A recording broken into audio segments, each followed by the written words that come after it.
আমরা দেখেছি বাস্তবে এই পৃথিবীর ময়দানে আমার আল্লাহ যে 100টা জান্নাতের স্তরের ঘোষণা দিলেন, 100টায় আল্লাহ খুলে রাখবেন ওই মহিলার জন্য যার ভেতরে 4টা গুণ পাওয়া যাবে। মা বোন যারা এসেছেন, যদি শুধু নামাজ পড়ে রোজা রেখে শুধু কালো বোরকা পরে গোর গোর করে ঘুরে বেড়াই, শুধু ওই কালো বোরকা পরে আপনি যদি জান্নাতের 100টা স্তর খুলতে চান, হবে না। আপনাকে 4টা গুণ বিশিষ্ট হওয়া লাগবে। 1 নম্বরে, আপনার স্বামী যখন আপনার দিকে তাকাবে, আপনি স্বামীকে আনন্দ দেবেন। আপনি আনন্দ দেবেন কি দিয়ে? অঙ্গভঙ্গি দিয়ে, চেহারা সোরাত দিয়ে, সাজগোজ দিয়ে, যৌনতা দিয়ে, সেভাবেই হোক স্বামীকে আনন্দ দেওয়া লাগবে। আর আমার মনে হয় এরকম মহিলা এখন ঘরে ঘরে নেই। এই জন্যই তো পুরুষ মানুষ লাইন করে। পরকীয়া প্রেম এই কারণে বাড়ছে, স্ত্রীর কারণে। কথা বলে না কেন? ওরা যদি একটু, আমি আর বললাম না, এখন যারা লাইন করছে এরা তো খুশি যে কাজ হচ্ছে। জেনে শুনে যদি কেউ অন্যের স্ত্রীর সাথে লাইন করে, অন্য মহিলার সাথে, আল্লাহর কসম আপনি যদি ফিরে না আসেন, বেঈমান হয়ে মারা যাবেন, ঈমান পাবেন না। এলাকায় আছে কিনা আমি জানি না, যদি থাকেন একটু হাত তোলেন তো। কই পরকীয়া প্রেম এই দেশে আছে না নেই? কারা করছেন হাত তোলেন। এই এলাকায় ওয়াজ দেওয়ার দরকার কি? এদেশে আল্লাহর ওলি বসে আছে, আলহামদুলিল্লাহ, যাকে এই এলাকা ভালো আছে। সেদিন খুলনা থেকে এক মহিলা কল দিয়ে বলছে, হুজুর বিয়ে করলাম, বিয়ে করার পরে দেখি স্বামী অন্য মহিলার সাথে লাইন, বাদ দিয়ে দিলাম, আর একটা করলাম, ও আল্লাহ এ দেখি 2 জনের সাথে লাইন,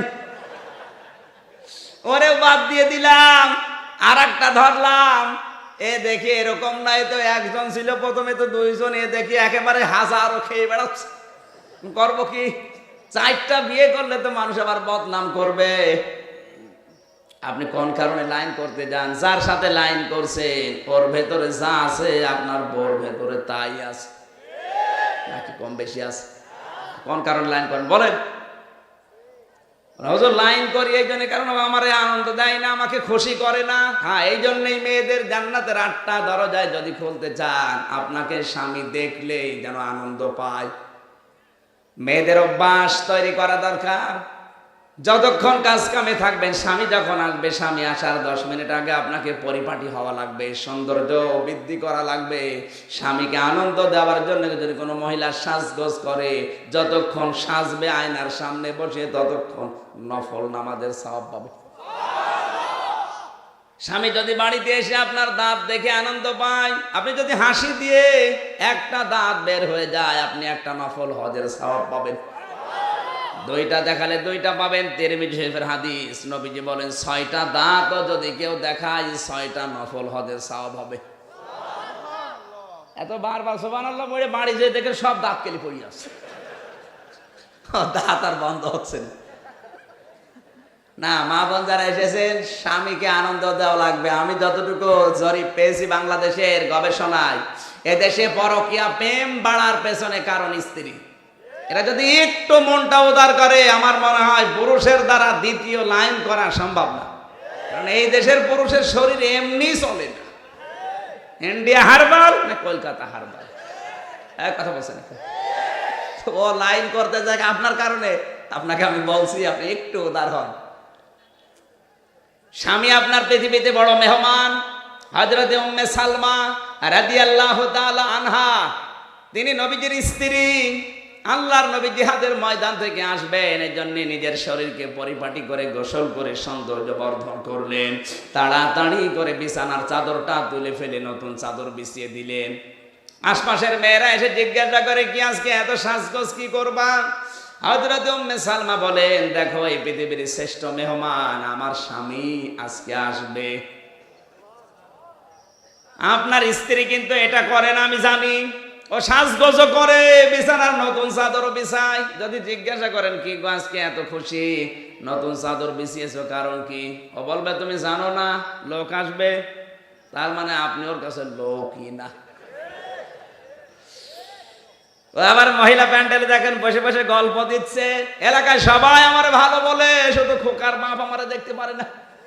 তো তোর এলাকায় সবাই ভালো বলার দরকার কি? তো তো ভালো বলা লাগবে এই লোক। এই কথা বলছে না কেন? এ যদি ভালো না বলে সারা দুনিয়া ভালো বলে লাভ আছে? একটা স্বামীর মন জয় করতে পারে না, তো আল্লাহর মন জয় করবে কি দিয়ে? আপনারা খুশি না বেজার? হ্যাঁ, ওরা তো রাগ করছে। মা বোন যারা এসেছেন ওদার হন। 2 নম্বরে, স্বামী যে হুকুম করবে যদি জায়েজ হয় আপনাকে জীবন থাকাকালীন মানা লাগবে। 3 নম্বরে, স্বামী যেই কাজে আনন্দ পায় ওই কাজে আপনাকে আনন্দ পাওয়া লাগবে। কি কথা বুঝতেছে? আর আমি যতটুকু জানি প্রত্যেক স্বামী আনন্দ পায় বিয়ের পরে যেন তার মার বাবা সাথে থাকে, কিন্তু অনেক স্ত্রী এ কাজে আনন্দ পায় না, আরো আলাদা করে দিলে আনন্দ পায়। তাহলে আপনি স্বামীর কাছে আনন্দিত না, আপনার জন্য জান্নাতের দরজা খোলা না বন্ধ? কার কার বউ এরকম আছে হাত তোলেন তো, তোলেন। ওয়াজই করবো না, এলাকায় ওয়াজ দিয়েছে কোন কারণে? সম্মানিত মা বোন, ভালো রিপোর্ট আছে আপনাদের। যাক, একটা স্বামীও হাত তোলেনি। আমার মনে হয় এলাকায় আলাদা হওয়ার সিস্টেম নেই নাকি? হ্যাঁ, সেদিন রাঙ্গামাটি থেকে আসছিলাম, আসার সময় দেখি বৃদ্ধাশ্রমে এক মা চিৎকার করে করে কাঁদে। আমার নিয়ে গেল বৃদ্ধাশ্রম দেখানোর জন্য, যে দেখি ওর সন্তান এসেছে, ছেলেটা আবার কলেজের অধ্যাপক, হাত ধরে ধরে কাঁদছে। ছেলেটার হাত ধরে বলে, বাবা আমি যখন মারা যাব আমার অবস্থা ভালো না, আমি যদি মারা যাই তাহলে আমার মাথার উপরে এই ফ্যানটা তুই পাল্টিয়ে দিবি। ছেলেটা বলে, মা তুমি তো মারা যাবে, ফ্যান আবার পাল্টানোর দরকার কি? তুমি তো মারা গেলে ফ্যান আর লাগবে না। মা বলে, দেখো তুমি আমাকে আজ 1 মাস এখানে রেখে গিয়েছো, আজ 1 মাস এই ফ্যানটা ঘরে না, নষ্ট ফ্যান। এই কর্তৃপক্ষ করে বলার পরও এরা আমার কথা শোনে নাই। আজকে আমার অবস্থা ভালো নাই জন্য তোমার খবর দিয়েছে। 1 মাস পরে তুমি যখন আসলে যে দৃশ্য দেখলে, ফ্যান তো ঘরে না। আমার যা মনে হয় কিছুদিন পরে তোমার সন্তান তোমার এখানে রেখে যাবে। তোমার তো ফ্যান ছাড়া ঘুম হয় না, তোমার কষ্ট হবে, এই জন্য আগে থেকে তোমার সাবধান করলাম, আমার অভিজ্ঞতা আছে। তুমি অন্তত ফ্যানটা পাল্টিয়ে দিয়ে তোমার যেন কষ্ট না হয়। ওর হাতের উপরে ওর মা মারা গেল, হাউ মাউ করে কেঁদে বলে, হুজুর এ দোষ শুধু আমার না, আমার স্ত্রী আমারে বারবার ফুসলিয়েছে, মারে রাখা যাবে না, তাড়াতাড়ি যে কোনো জায়গায় রেখে আসো। বাধ্য হয়ে আমি কলেজের অধ্যাপক, আমার 2টা ছেলে আছে, সন্তানের দিকে তাকে আমি বউ তালাকও দিতে পারি নাই। বাধ্য হয়ে আমার বাবা আগেই মারা গেছে, মাকে আমি রেখে গেছে যে 1 মাস, আমার মাসকে বিদায় নিল।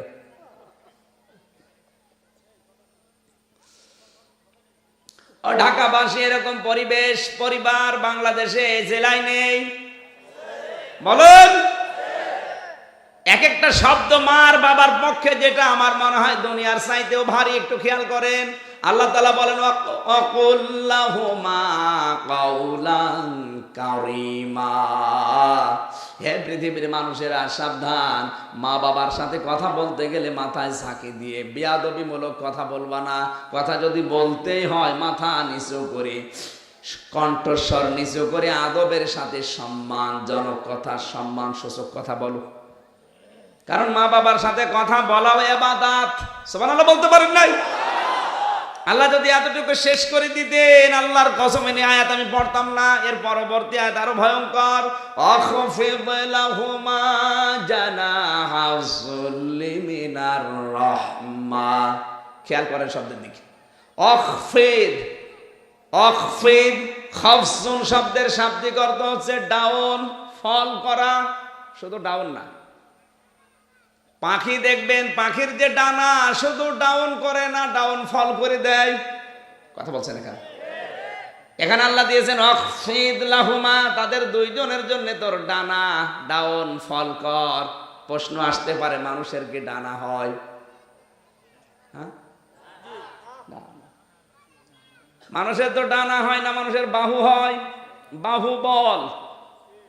আল্লাহ তো দিতে পারতেন, আমা কুনতু মুত্তাখিদাল মুদিল্লিনা আদুদা। আদুদ আদুন, এগুলো মানুষের হয়।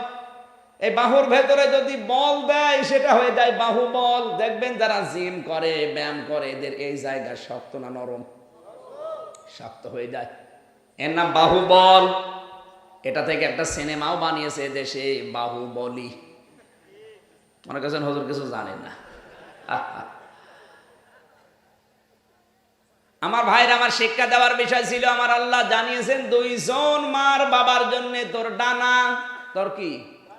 তা আমার তো ডানা নেই, তাহলে আল্লাহর এই কথা মিথ্যা কেন? আল্লাহ ডানা দিলেন। আল্লাহ দিয়েছেন অখফিদ লাহুমা জানাহুন মানে ডানা, জিল্লুন মানে ছায়া, রহমত মানে দয়া। তোর রহমতের ডানার ছায়া মার বাবার উপরে ডাউন ফল করে দে। শব্দের দিকে খেয়াল করলে যেটা বুঝবেন, ডানা মানুষের হয় না, ডানা হয় পাখির। কার? পাখির কাছ থেকে আল্লাহ এটা ধার করে নিয়ে এসেছেন, হাওলাত করে। বালাকাত মান্তিকের ইশতিহারা নামে একটা চ্যাপ্টার আছে। ইশতিহারা শব্দের শাব্দিক অর্থ হচ্ছে হাওলাত করা, ধার করা। আমার আল্লাহ ধার করেছেন ডানা শব্দটা কার কাছ থেকে? কেন? কারণ পাখির ভেতরে যে ডানা আছে, ওই ডানার ভেতরে যে পর আছে, ওই পরগুলো দেখবেন সফট, নরম, কোমল, মোলায়েম। কি কথা বলেন না কেন? যখন সিল বা কাকে সো মারতে যায় বাচ্চাকে, এই মা তখন তার ডানাটা বিছিয়ে দেয়। বিছিয়ে দেওয়ার পরে বাচ্চাগুলো যখন আসে, তখন ডানাটা ডাউন ফল করে দেয়। তখন বাইরে থেকে আর কিছু দেখা, আরো জোরে, ওই বাচ্চাগুলো তখন ডানার নিচে ওই যে নরম সফট কমল, এই যে একটা একটা করে পরগুলো আর একটার সাথে যখন লেগে ছাউনি হয়ে যখন একেবারে মিশে যায়, তখন ওর নিচে একটা অনির্বচন সুখ অনুভব করে। এ বাচ্চারা তখন মনে করে পৃথিবীতে কেউ আমাদের আর দেখতে পাচ্ছে না, অন্তত কেউ আমাদের কোনো ক্ষতি করতে পারবে না। আল্লাহ তাআলা পাখির ডানাটা ধার করে আমাকে লাগিয়ে দিলেন, আপনাকে লাগিয়ে দিলেন কেন? হে বান্দা বান্দি, যতদিন তোর মা আর বাবা তোদের আন্ডারে থাকবে, ও যেন মনে করে এরা বেঁচে থাকতে অন্তত আমাদের আর কোনো চিন্তা নেই। বাংলার মুসলমানেরা মা আর বাবাকে আজ আমাদের দেশে অবস্থায় আছে না?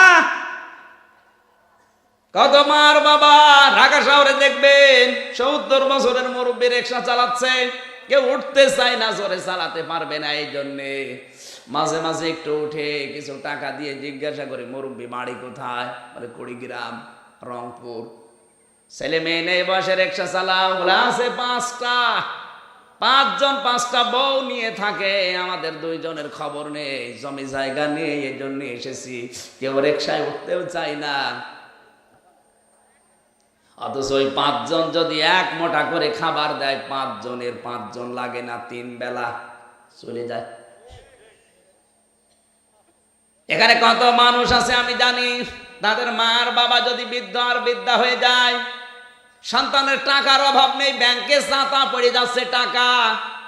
কত মানুষকে কত জায়গায় কত কিছু দিয়ে দেয়, কিন্তু মার বাবাকে 3 ভাই মাস পালি করে খাওয়ায়। 10 দিন 10 দিন 10 দিন করে, মনে হচ্ছে ফকির। কথা বলছে না কেন? পৃথিবীর শ্রেষ্ঠ রহমতের ভেতরে যে 3 জন, এক একটা শব্দ এর পরে যেগুলো আছে আরো মারাত্মক। সময় তো হয়ে গেছে।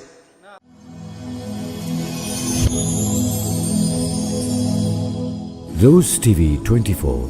Enjoy by listening to the Holy Quran.